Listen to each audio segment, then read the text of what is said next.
Hi guys, welcome to Sosin classes. This is Hima Hegde presenting before you the current and contemporary affairs in anthropology. The first topic for today is the Asur tribe. Asurs are traditionally iron smelters. They were once hunter gatherers, having also involved in shifting agriculture. However, majority of them shifted into agriculture with 91.19% enlisted as cultivators in the 2011 census. Here, indigenous technology of iron smelting gives them a distinct identity, as they claim to have descended from the ancient Asuras who were associated with the art of metalcraft. When smelting, the Asur women sing a song relating the furnace to an expectant mother, encouraging the furnace to give a healthy baby, that is, good quality and quantity of iron from the ore, and were then, according to Bera, associated with the fertility cult. There they have their own community council, that is the Jati Panch, where disputes are settled. They accept food from Rajputs, Orao, Karwar, Thakur, Ghasi, and a few others, and maintain putative kinship with the Karwar, Munda, and other neighboring tribes. Except the burial site, they share all other public spaces with their neighbors. Their houses consist of spaces for cattle and birds and a separate area for the worship of ancestors. Utensils for cooking and storing water drawn from the wells are made of iron, aluminium, and earthenware.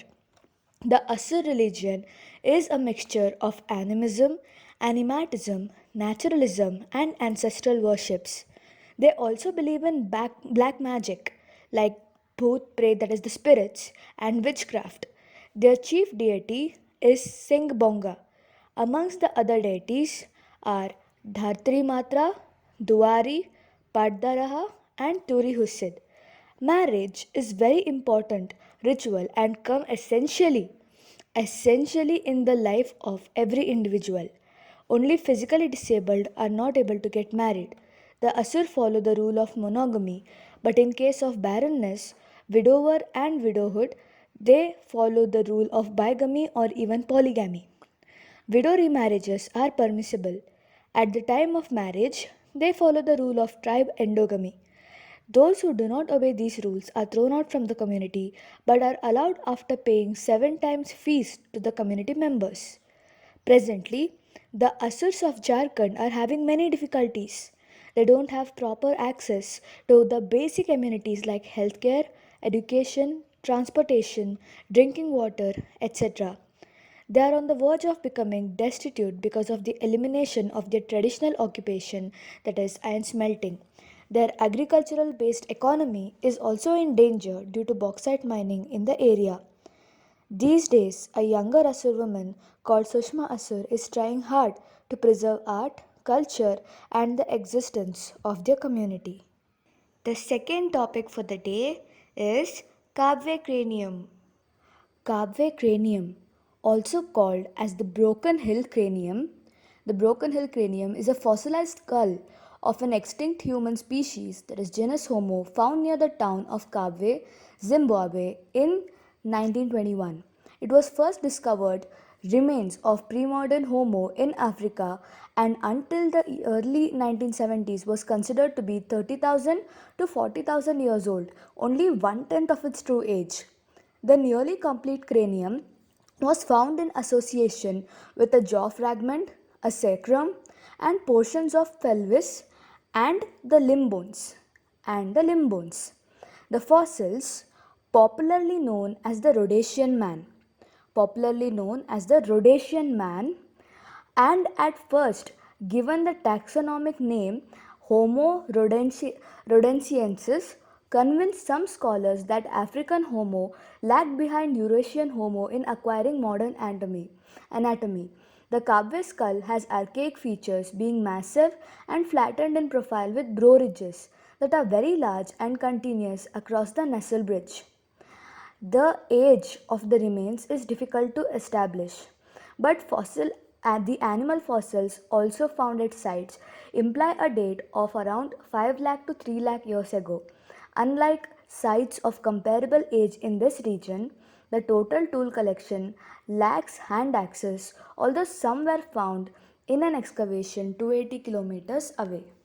Let us talk about the anthropology of health. Anthropology of health is the study of human biology and how it relates to cultural and physical environments through time. It emphasizes the effects of cultural and socio-economic processes on biological and health outcomes in human populations. Medical anthropology studies human health and disease, healthcare systems, and biocultural adaptation. It views humans from multidimensional and ecological perspectives. The term medical anthropology has been used since 1963 as a label for empirical research and theoretical production by anthropologists into the social processes and cultural representations of health, illness, and the nursing or care practices associated with these. The concept of folk medicine was taken up by professional anthropologists in the first half of the 20th century to demarcate between magical practices, medicine, and religion, and to explore the role and significance of popular healers and their self medicating practices. For them, popular medicine was a specific cultural feature of some groups of human which was distinct from the universal practices of biomedicine. If every culture had its own specific popular medicine based on its general cultural features, it would be possible to propose the existence of as many medical systems as there were cultures and therefore develop the comparative study of these systems.